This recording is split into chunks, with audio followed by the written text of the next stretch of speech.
Now to the second part of my program. In admiring all the literature works from Yashinsky, and suddenly they heard footsteps,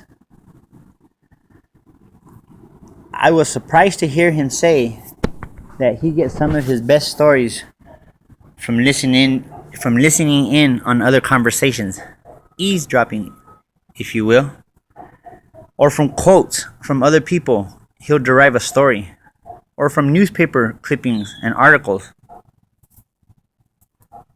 Which brings me to my clipping that I have here of the 2006 disaster of the Columbia shuttle.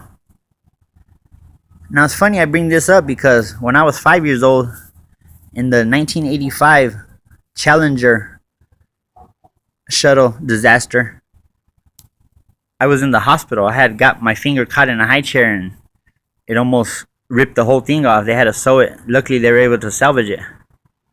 But that particular morning, it was cold, and me and my father were headed out to the office like we do every single morning. But this particular morning, we were a little bit hot at each other for jobs not being done and the schedule not being fulfilled. And in the heat of the moment of argument, we had it with each other. The entire building that we were in started shaking violently, continuously for an estimated 15 seconds. And with that, our arguing ceased, and we ran outside with a terrified look on our face. We had thought it was the end of the world.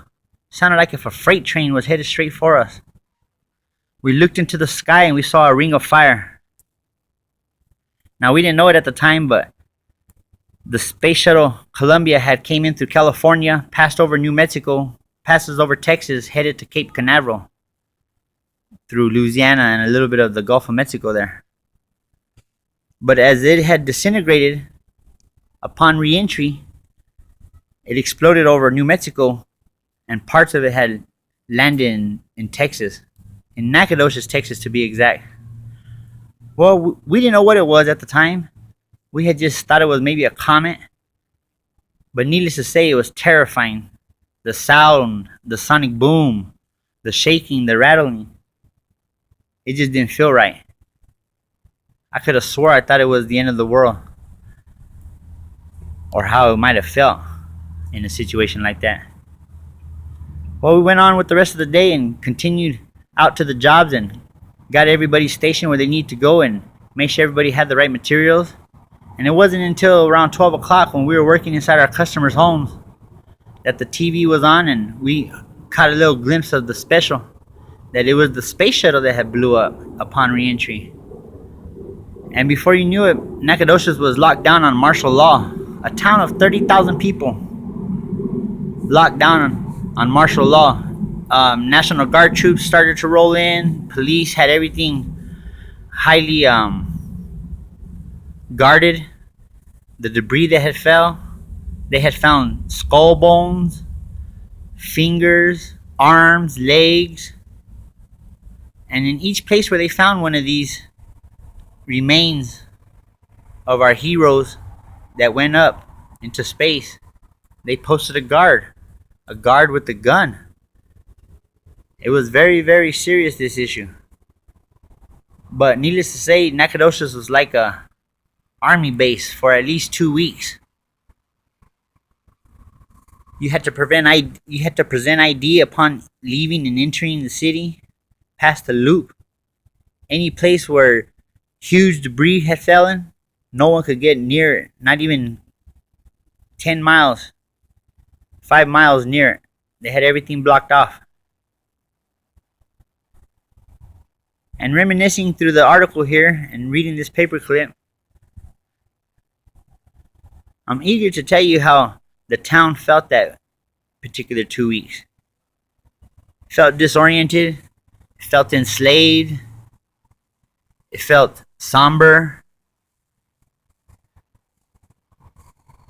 But most of all, it felt a sense of pride, knowing that every day Americans put their lives on the line in search of science, in search of research, in search of mankind to take us further. And most definitely, it's a time that I'll never forget. Bring me to another story that I have from back home, from deep east, piney woods of East Texas, where the pine trees soar into the sky. The evergreen pine tree.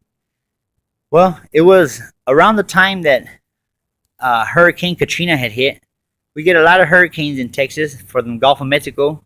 You got Louisiana there to the left and Texas north of the Gulf. And we had Hurricane Ike that year. We had Hurricane Katrina. We had Hurricane Ivan. Strong, strong hurricanes. And while our president, Mr. Bush, was out golfing, there was no FEMA response for the people stranded in New Orleans, Louisiana. As soon as Katrina hit, an influx of people like you would never believe had reached our town. And there we were in the midst of the Columbia tragedy again.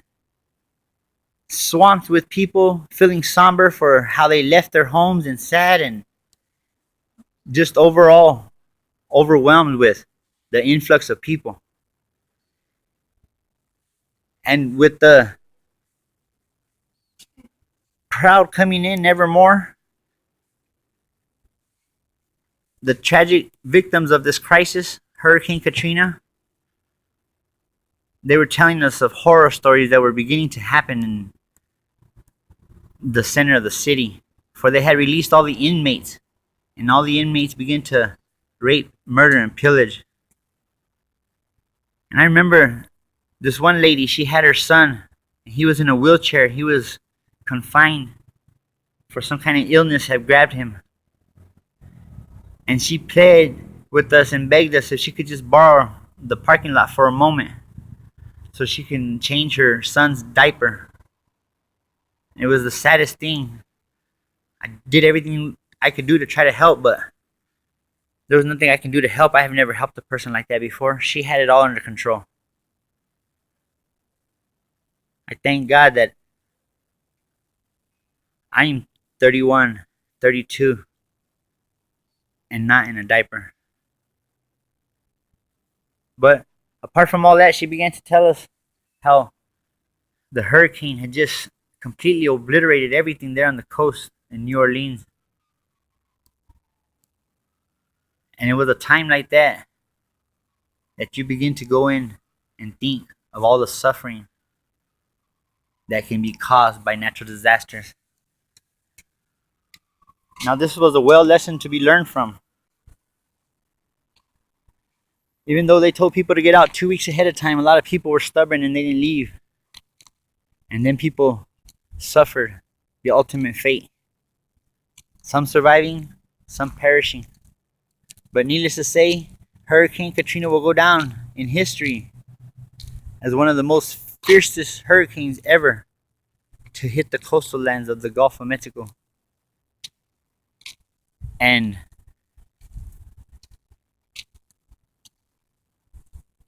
I was there. I was part of it. And going through my old documents here, my old clippings, I stumbled across it, and I remember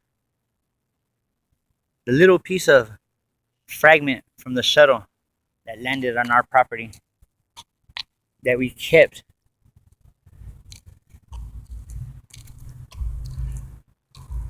until my mother was so scared that we absolutely had to call the National Guard and turn it in. For to hold anything that belonged to the shuttle was a felony. And this felony came with stiff charges. And that's what Yashinsky's asking us to do. He's asking us to dig into our repertoire of stories from back home, just as Donald Davis has done, as he came over here and shared with us in the workshops.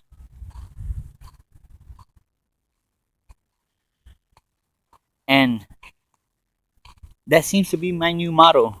Apart from the mythical, the folktale, the epic, the hero, the legend, I love all them stories, and I'm going to continue to tell these stories to the appropriate crowds, such as kids, schools, community centers. those are the places where I will use them stories. But my true admiration and my true happiness comes from telling personal stories from life learned lessons and from tragedies and crisis that felt and sat heavy on me, on my heart. Thank you.